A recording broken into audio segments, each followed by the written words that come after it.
स्वागत है आज की ताजा खबरों के इस शो में जिसका नाम है कोट्स टुडे हिंदी। मेरा नाम है सैयद आमिर हुसैन और मैं आपको बताऊंगा हिंदुस्तान के सभी कोर्ट से आने वाली आज की ताजा अपडेट्स।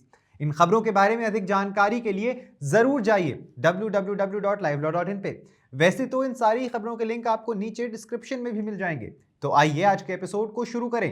पहले आपको आज की सुर्खियां बताते हुए आरजी कर दोषी की उम्र कैद सजा के खिलाफ हाईकोर्ट पहुंची बंगाल सरकार, मांगा मृत्युदंड। ताहिर हुसैन की अंतरिम जमानत याचिका पर सुप्रीम कोर्ट ने दिल्ली पुलिस से मांगा जवाब। देवगढ़ एयरपोर्ट मामले में सुप्रीम कोर्ट ने बीजेपी सांसदों के खिलाफ एफआईआर खारिज करने की पुष्टि की। न्यायिक अधिकारियों के वेतन के मामले में सुप्रीम कोर्ट ने 4 सप्ताह के भीतर जिला न्यायपालिका की सेवा शर्तों के लिए समितियां बनाने को कहा। सुप्रीम कोर्ट ने मनी लॉन्ड्रिंग मामले में महाराष्ट्र के पूर्व डिप्टी सीएम छगन भुजबल की जमानत रद्द करने की ईडी की याचिका खारिज की। ए खून के प्यासे बात सुनो, शायरी मामले में इमरान प्रतापगढ़ी को सुप्रीम कोर्ट से मिली राहत। आज की पहली खबर में पश्चिम बंगाल सरकार ने आरजी कर बलात्कार और हत्या मामले में दोषी के लिए मौत की सजा की मांग करते हुए कलकत्ता उच्च न्यायालय का दरवाजा खटखटाया है, जिसे सत्र अदालत ने आजीवन कारावास की सजा सुनाई थी।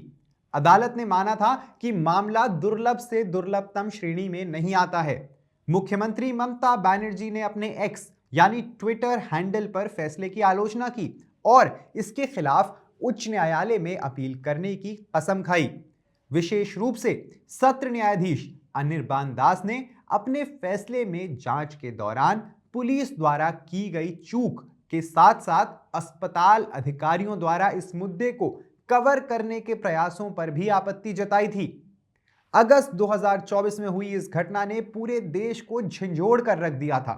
उच्च न्यायालय ने मामले को सीबीआई को स्थानांतरित कर दिया था, जिसने सत्र अदालत के समक्ष अपनी चार्जशीट दायर की। अगली खबर में सुप्रीम कोर्ट ने आज ऑल इंडिया मजलिस इत्तेहादुल मुस्लिमीन यानी एआईएमआईएम के उम्मीदवार और दिल्ली दंगा मामले के आरोपी मोहम्मद ताहिर हुसैन द्वारा आगामी दिल्ली विधानसभा चुनावों के लिए प्रचार करने के लिए अंतरिम जमानत की मांग करने वाली याचिका पर दिल्ली पुलिस से जवाब मांगा है। संक्षेप में आपको बताते चलें कि हुसैन ने शुरू में 2020 के दिल्ली दंगों के दौरान इंटेलिजेंस ब्यूरो के कर्मचारी अंकित शर्मा की मौत के संबंध में दर्ज हत्या के एक मामले में दिल्ली उच्च न्यायालय से अंतरिम जमानत मांगी थी, लेकिन इससे इनकार कर दिया गया था।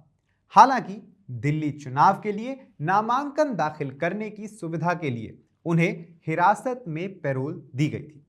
अंतरिम जमानत की मांग करते हुए हुसैन ने सुप्रीम कोर्ट का दरवाजा खटखटाया। न्यायमूर्ति पंकज मित्तल और न्यायमूर्ति एहसानुद्दीन अमानुल्लाह की पीठ ने मामले की सुनवाई की और वरिष्ठ अधिवक्ता सिद्धार्थ अग्रवाल हुसैन की ओर से पेश हुए, जिनकी दलील को ध्यान में रखते हुए इसे कल के लिए पोस्ट कर दिया गया कि हुसैन 4 साल और 10 महीने से हिरासत में हैं, केवल 2020 के दिल्ली दंगों के दौरान भीड़ को उकसाने के आरोप में। सुप्रीम कोर्ट ने मंगलवार 21 जनवरी को 2022 देवगढ़ हवाई अड्डे की घटना से संबंधित भाजपा सांसद निशिकांत दुबे, मनोज तिवारी और अन्य व्यक्तियों के खिलाफ एफआईआर को रद्द करने के झारखंड उच्च न्यायालय के फैसले के खिलाफ झारखंड राज्य द्वारा दायर अपील को खारिज कर दिया है।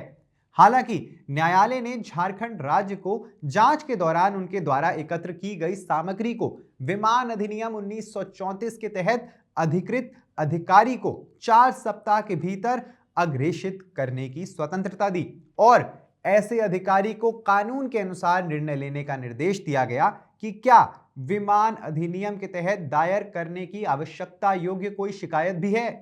न्यायमूर्ति अभय अशोक और न्यायमूर्ति मनमोहन की पीठ ने, जिसने 18 दिसंबर 2024 को फैसला सुरक्षित रखा था, आज यह फैसला सुनाया। सुप्रीम कोर्ट ने मंगलवार 21 जनवरी को सभी उच्च न्यायालयों से आग्रह किया कि वे जनवरी 2024 में ऑल इंडिया जजेस एसोसिएशन मामले से निपटने के लिए जारी निर्देशों के संदर्भ में जिला न्यायपालिका की सेवा शर्तों के लिए समिति यानी CSCDJ का गठन करें और गठन सुनिश्चित करें।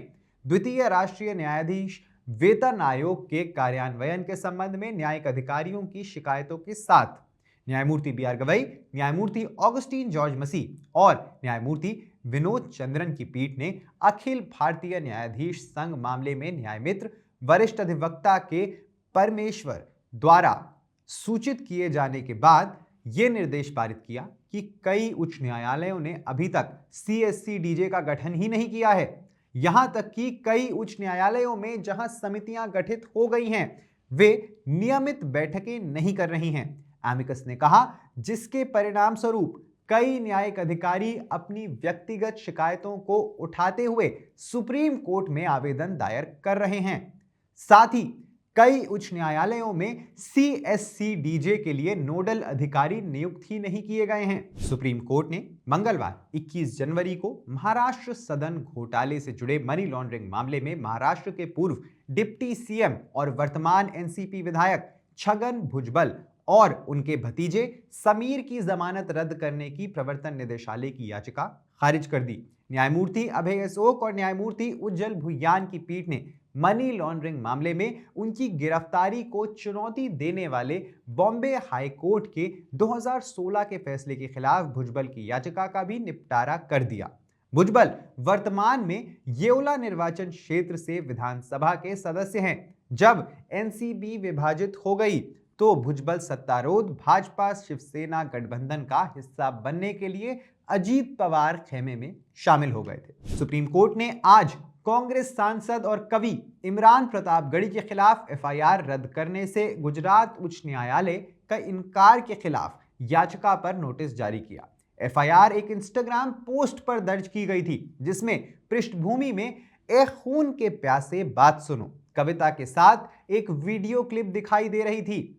न्यायमूर्ति अभय अशोक और न्यायमूर्ति उज्जवल भुयान की पीठ ने प्रतापगढ़ी को अंतरिम राहत देते हुए आदेश दिया कि अगले आदेश तक FIR के संबंध में और कदम ना उठाए जाए।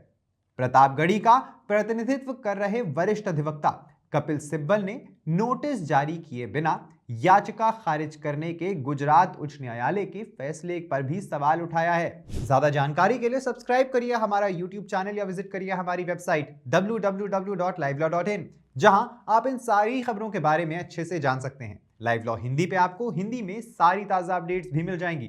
अगर आपको ये वीडियो पसंद आया है तो इसे लाइक करिए और कमेंट करिए अपने व्यूज। हमें YouTube पर सपोर्ट करने के लिए हमारे वीडियो को ज़्यादा से ज़्यादा शेयर करिए। आप हमें सपोर्ट करके लीगल जर्नलिज्म को प्रमोट कर सकते हैं। धन्यवाद।